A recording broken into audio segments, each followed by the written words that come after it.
we shall together solve, resolve, and conclude the mystery of Edwin Drood.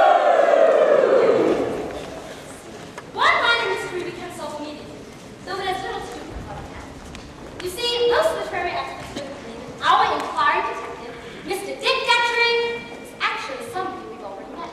A character from Act 1 who's been roaming the streets of Cloistrom, disguised as Datchery, so as to investigate his disappearance of Edwin Drood.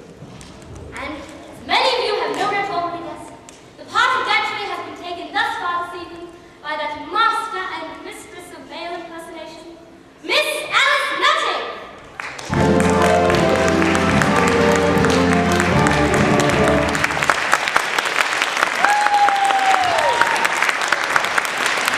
But this does not mean that Edwin Drood is Datchery. Oh no, far from it. The reason for Miss Nutting's portrayal this evening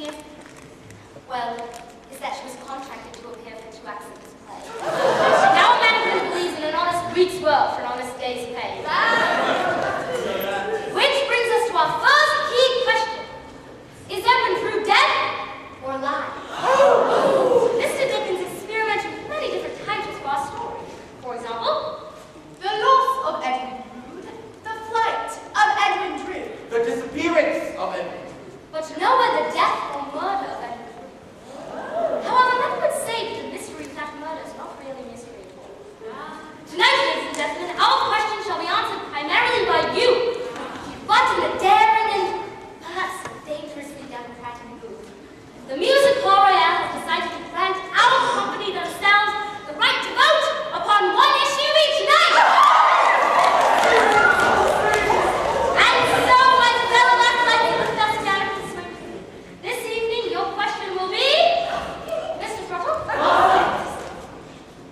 who is Edwin Drood, dead or alive? Miss Nutting, who has vested interest upon the outcome, will kindly turn her back to the cast.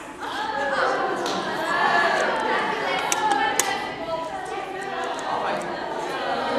Ladies, gentlemen, as your whim takes you this evening, all those who believe Edwin Drood is dead, please raise your hand.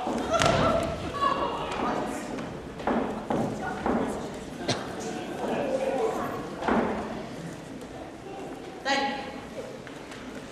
Now, all of those who believe Edwin Drood is alive, please do the same now. Thank you. I'm sorry, Miss Nutting, but you snuffed it. By a massive majority, I fear. And our next key question, Mr. Throttle. Who was the detective, Dick Datchery? Well, we can now safely eliminate Miss Nutting from that contention, since our cast has voted her dead for the remainder of the evening. Dead! Ha! And bloody ha ha! Why, you absolutely envious little shit! Obvious! Everyone sees that this petty jealousy that he only did I received from the press, and it's all transparent and rude. I am Dick Datchery. Goodbye, all.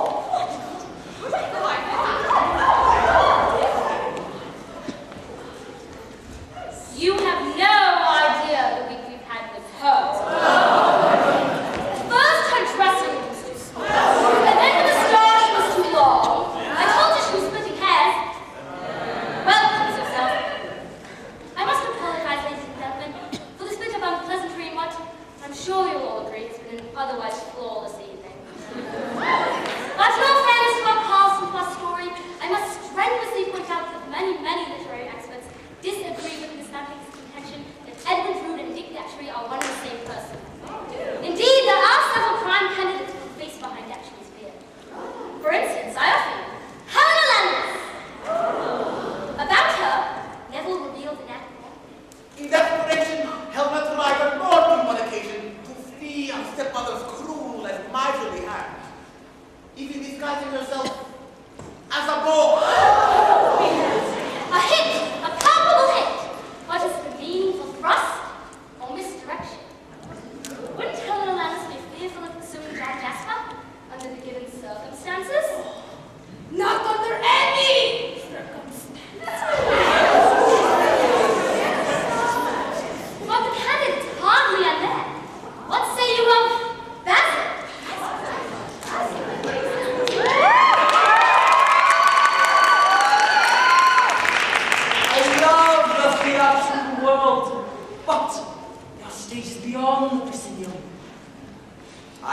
long to play a larger part. Who more likely to don such melodramatic garb and seek the spotlight? Why otherwise does he appear in our story at all? From my earliest remembrances, I have been secret and revengeful. Who more likely to investigate the disappearance of Drood than he who is most suspected of foul play? Or did someone else wish to clear Neville's name? Neville has been entrusted to my care. The Reverend Crisparkle, whose passions and energy lay hidden beneath his clerical garb. Perhaps he has adopted yet another uniform, that of Datcherd, to save the lad who has been his charge and responsibility. And then there is the puzzling and intriguing possibility of Rosa.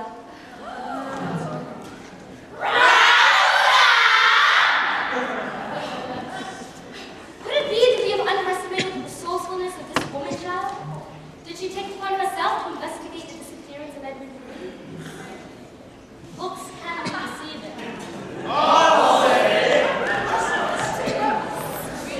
One thing I do know for certain, Datchery is not John Jasper, the Princess Papa, Durdle's deputy, or even Meyasapsia. For in our play and Mr. Dickens' novels, they all appear in scenes with him. They're observed to be in his company. And so we are left with the following candidates for the role of the detective, Dick Datchery. And may I suggest we vote for ways done in amateur theatrical contest? As Mr. Churchill indicates each contestant, pray applaud for your own favorite in the part of Datchery's signature. And do remember, we have large decisions still to come. Soon we shall be asking you to decide who the murderer is for this year. So don't really vote for whichever cast member is a distant cousin of yours, for God's sake. Mr. Churchill, if you... The lovely Miss Rosa